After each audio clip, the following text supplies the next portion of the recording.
Assalamualaikum warahmatullahi wabarakatuh. Saya Dr. Tuti Mahanani MMRS, penanggung jawab klinik Medika Keluarga. Kita berjumpa kembali pada edukasi secara digital. Hari ini kita akan membahas tentang vaksin. Ada beberapa pertanyaan terkait dengan vaksin yang sudah disampaikan ke kami. Yang pertama adalah, apakah vaksin itu? Vaksin adalah zat yang sengaja dibuat untuk merangsang pembentukan kekebalan tubuh dari penyakit tertentu. Kemudian ada pertanyaan berikutnya, apakah vaksin COVID-19 itu? Vaksin COVID-19 merupakan bentuk pencegahan yang berfungsi mendorong pembentukan kekebalan tubuh spesifik pada penyakit COVID-19 agar terhindar dari tertular atau kemungkinan sakit yang berat. Seberapa ampuh vaksin COVID-19 melindungi kita dari penularan?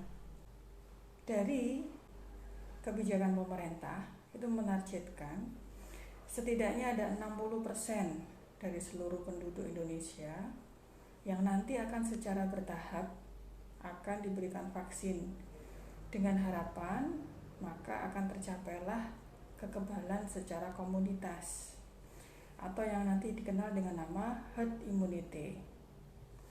Jadi vaksin itu adalah salah satu bentuk usaha, bentuk ikhtiar kita bersama bagaimana pandemi ini untuk bisa teratasi. Apakah yang disiapkan sebelum vaksin? Hal apa saja yang nanti perlu disiapkan? Yang pertama adalah pastikan Anda dalam kondisi istirahat yang cukup. Istirahat cukup berapa lama?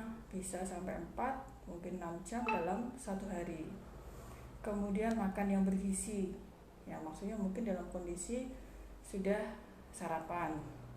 Kalau kondisi berpuasa berarti sesudah berbuka. Kemudian hindari kafein. Kenapa dihindari? Karena kafein itu adalah merangsang terbentuknya asam lambung, sehingga nanti akan mempengaruhi ada keluhan yang mual, muntah yang mungkin timbul setelah disuntikan vaksin. Kemudian yang tidak kalah pentingnya adalah rileks. Tidak boleh tegang, ya, santai aja. Dan bagi yang sudah punya penyakit yang sebelumnya, silahkan jangan lupa di check up dulu.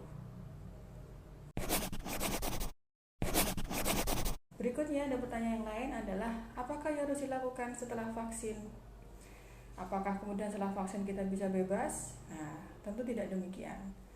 Tetap dijalankan protokol kesehatan dengan 5M. Apa 5M itu? 1. Mencuci tangan. 2. Memakai masker. 3. Menjaga jarak. 4. Menjauhi kerumunan. Dan yang kelima adalah mengurangi mobilitas. Jadi tetap 5M protokol kesehatan harus tetap dilaksanakan meskipun kita sudah divaksin. Ada pertanyaan yang terakhir yang mungkin pernah disampaikan ke kami, apakah efek samping yang dirasakan setelah melakukan vaksin COVID-19? Ada beberapa efek samping memang yang muncul setelah disuntikan vaksin. Ada yang ringan, ada yang sampai kondisinya sedang atau bahkan mungkin berat. Kondisi yang ringan yang mungkin sering muncul adalah nyeri, bengkak di lengan. Mungkin yang kondisi sedang ada muncul demam ringan, menggigil, sakit kepala, serta mungkin mudah lelah. Efek samping ini akan hilang dalam beberapa hari, tidak perlu dikhawatirkan. Hal itu bisa menimbulkan rasa yang tidak nyaman dan mengganggu aktivitas sehari-hari. Bila efek samping itu memberat, segera datang ke fasilitas kesehatan yang terdekat. Bisa ke puskesmas, bisa ke rumah sakit. Demikian mungkin edukasi digital kita hari ini. Semoga bermanfaat untuk kita semuanya. Semoga kita diberikan kesehatan, diberikan umur yang panjang, umur yang barokah. Terima kasih. Wabillahi taufiq wal hidayah. Wassalamualaikum warahmatullahi wabarakatuh.